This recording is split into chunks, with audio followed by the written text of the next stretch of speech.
The amount of greed that Nintendo's had in 2025 is crazy. It started off not being that bad, but then it just got so bad to the point it's like I can make an entire video just dedicated to this greed. So that's what I'm doing. And if there's any other times that Nintendo has shown greed this year, be sure to let me know down in the comments. But it's not like Nintendo hasn't been greedy before, but I feel like after 2024, it just started getting way worse. To start off, I know Nintendo definitely has been greedy, like a whole lot, but I feel like after 2023, it's just started getting a little bit worse because you had things like Luigi's Mansion 2 for 60, Mario vs. Donkey Kong for 50. It was just getting expensive. But 2025 is where I feel like they really just made everything expensive. So starting off with Donkey Kong Country Returns HD, because that's a $60 port. The thing's been ported twice now, thanks to the 3DS and now on Switch, and it doesn't really do much to really change it from the 3DS version. If anything, like, it just looks better. That's the only difference. And actually, in some ways, they actually made the game look worse. I mean, I probably wouldn't have noticed it, but around the time the game was coming out, Game Explain and a bunch of other YouTubers were making a bunch of videos talking about how the game looked. It's so weird to think that Nintendo actually ended up messing up the game more than helping it, because even something like in the beach, the waves of the water, it just looks weird compared to how it looks on the Wii. And yep, they still sold it for $60 without really changing anything at all. And of course, people bought it. And the same day that came out, the Switch 2 reveal trailer ended up coming out. But right away, I kind of already knew something was up with the Switch 2, because it did not come with an OLED display. Meaning, most likely there's a good shot Nintendo's going to make a Switch 2 OLED edition, the same way they did it on the Switch 1. For the people who want to buy a Switch 2 right now, a lot of them are not about to pay another $400, $500 for a Switch 2 OLED. And honestly, it probably will be even pricier than that. Not to mention, I wouldn't be shocked like maybe 2 years down the line, Nintendo's going to reveal a Switch 2 Lite or something like that. Okay, so that's already not fair for a lot of people. There wasn't really many announcements around the time. There wasn't really too much that felt so greedy, except for one game. It was Mario Kart World. Mario Kart World's $80 price got people going crazy. And I remember around the time, a lot of people were thinking it was going to be $90 physical, $80 digital, which would have been crazy. It's still crazy. $80 is still crazy, but $90 would have been even worse. But yeah, Mario Kart World ended up costing $80, and Nintendo made a bundle that had Mario Kart World technically for $50, kind of just pushed a lot more people to get a Switch 2 because they didn't want to pay $80 for the next Mario Kart game if they got the chance to play it. So yeah, technically some people did get it for a better deal with the Switch 2, but the problem is with Nintendo with an $80 game means that game is not going down in price. That's my reason why I don't feel like Nintendo really should have even increased prices really that much. It's kind of crazy how long they'll keep a game at the same price from when it initially came out. For example, if I wanted to play, let's say, Mario Odyssey right now, I'd have to pay $60. If I wanted to play Kirby Star Allies right now, I'd have to pay $60 for that too. Isn't that crazy? Those games came out 7-8 years ago, and I still have to pay the same $60 that somebody who got it on launch paid. And I know Nintendo has that whole thing about how they don't want people who buy it first to feel like fools for buying it, but it still is very anti-consumer because now you're making everybody feel like fools, which is crazy. So that's why Nintendo increasing prices is actually the worst possible thing, because everybody already knows those games are not going to go down in price. At least for every other gaming company, their $70 games, you don't find them going for like half off at some point. But now, with Nintendo doing $70, $80 games, now that price is not going down. So yeah, that's just another way that Nintendo's just being greedy, especially with Mario Kart. Then there's the Nintendo Switch 2 Edition games. The Nintendo Switch 2 Edition games, I'm actually not against them. I actually like the Switch 2 Editions because I already replay a bunch of my games, so the ability to add more to those games is always appreciated. Also, not to mention, when they make the Switch 2 edition game, it's almost like another DLC to just hold you over to the next thing without paying as much money for a game. So that's also why I do think the Switch 2 editions are kind of cool. The thing that I don't like about the Switch 2 edition games is the fact you have to pay money in order to make the game look even better, which is crazy because again, they did a lot of games for free, so it's just, why do you have to pay for that? For example, if you don't have Star-Crossed Worlds, you're gonna play Kirby and Forgotten Land still at like 1080p 30 frames, which stinks. So yeah, that's my major problem with the Switch 2 edition games. And not to mention, the fact that they cost $80, the same price that you pay for a new release now too, that's crazy. There is no reason Breath of the Wild should cost you $70 now when before it was $60 in 2017. So it makes no sense why it actually went up in price compared to, going down when it barely did anything. The next thing that they also did, releasing Welcome Tour for $10. I feel like they shouldn't have just even made the game to begin with. Not gonna lie, I know a lot of people say that the game should have came with the Switch too and all this stuff. Well, yes, I would have been happy for those who really would have appreciated that or really would have been into the specs and stuff, because I mean, I would have loved to have taken a look at that too. But even then, like, from what I've seen so far, it's like a lot of quizzing, and I see that there are quite a few cool games, but it's just like, they're so far in between. It's just like, I wouldn't even want to spend the $10 just to be quizzed in video games to feel like homework. I most definitely wouldn't pay $10. I don't think people should have spent $10 on that thing too, but hey. And the last thing that I want to talk about before I dive into that Nintendo Direct, the one that made them seem extremely greedy. Not just seem, they were incredibly greedy in that Direct. But the next thing I want to talk about is them raising the prices for their accessories in older consoles, because that's still ridiculous. Because, I mean, the Switch era was definitely Nintendo's best era, or at least one of the best, at the very least.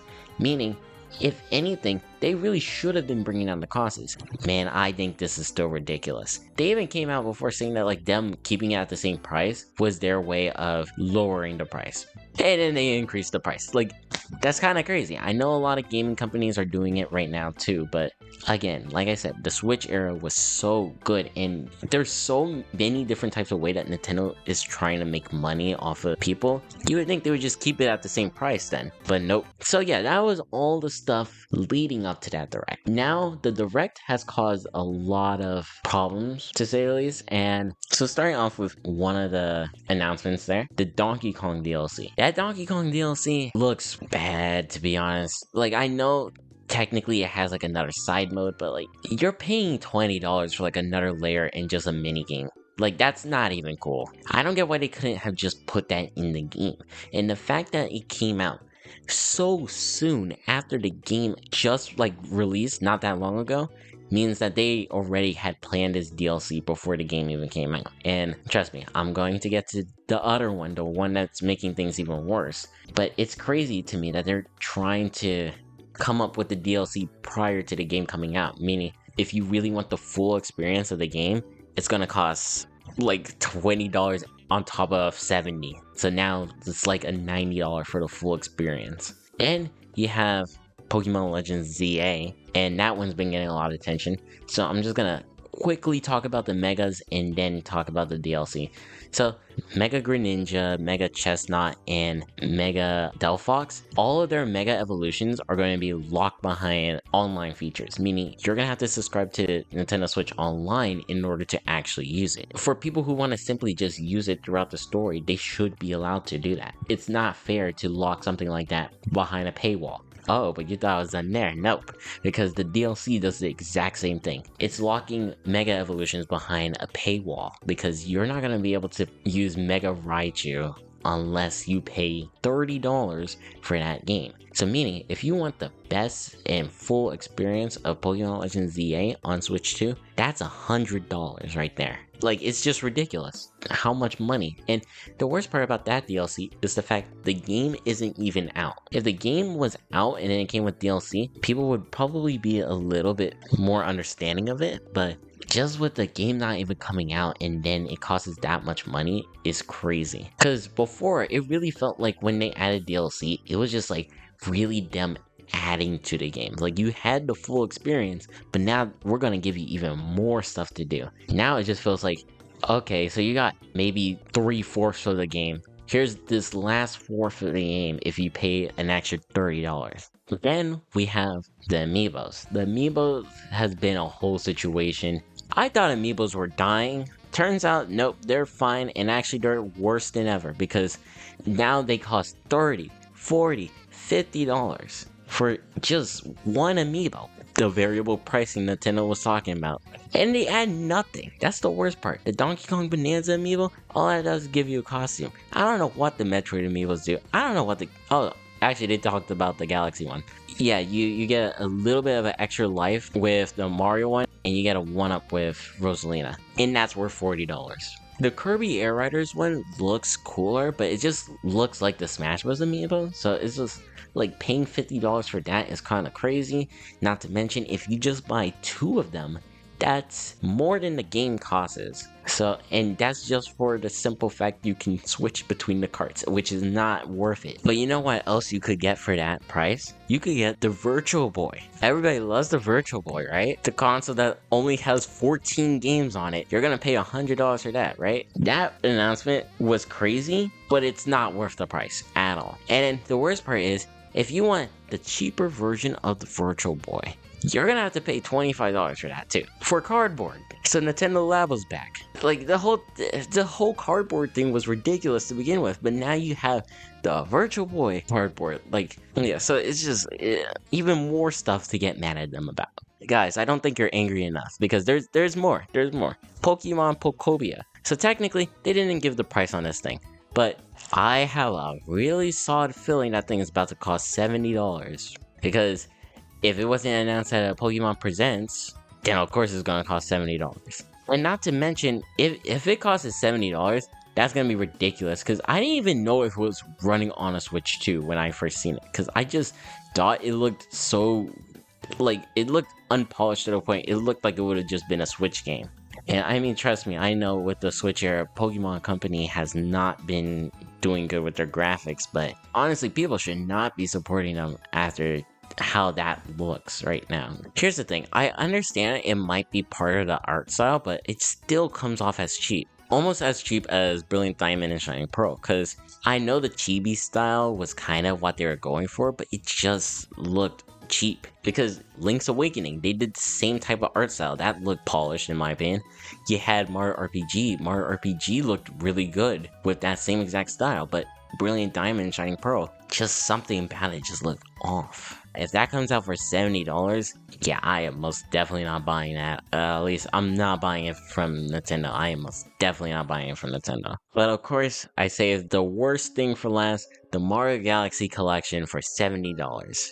Cause that one's even worse. It has to probably be the most scummiest thing that I've seen Nintendo do yet. Cause here's the thing, if you had 3D All-Stars, you had access to playing Galaxy already. And 3D All-Stars came out for $60. So if you really think about it, 64 Sunshine Galaxy, $20 each. That's pretty good. But now, with the Galaxy 2 collection, in that, if you get the bundle, that's $35 for one.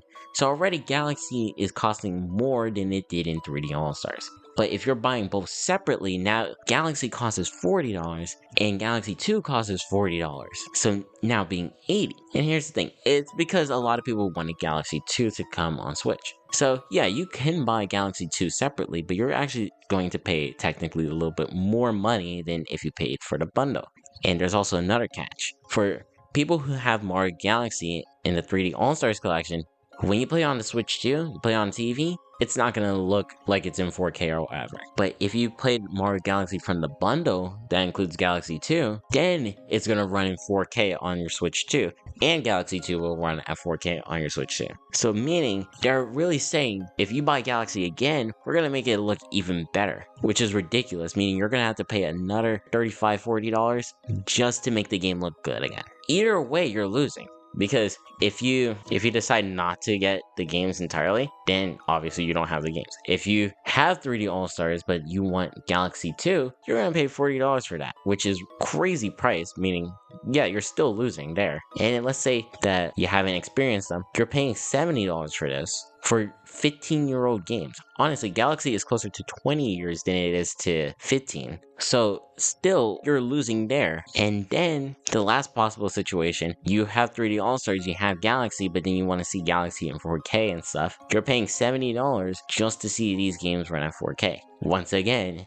you're losing. So no matter which way you do it, it's a losing situation for everybody involved, which is ridiculous. I know I've been using ridiculous so much, but it's just truly how I feel. All this pricing and stuff has just gotten way out of hand. And not to mention, we still don't know how much that talking flower costs too. That thing is about to cost $60 too. I said it before, it's gonna cost $60. If it doesn't, it's still gonna be pricier than it needs to be. But yeah, that's pretty much it for my Nintendo 2025 rant, because it's been a pretty expensive year if you're trying to keep up with Nintendo. I mean, there's not really much more for Nintendo to do this year, luckily, because the only thing that they have really coming out is a Kirby Air Riders Direct, and that's it, I'm pretty sure. So luckily there's not really much else they can do to add to this, but this is already a pretty long list of stuff that they got, especially compared to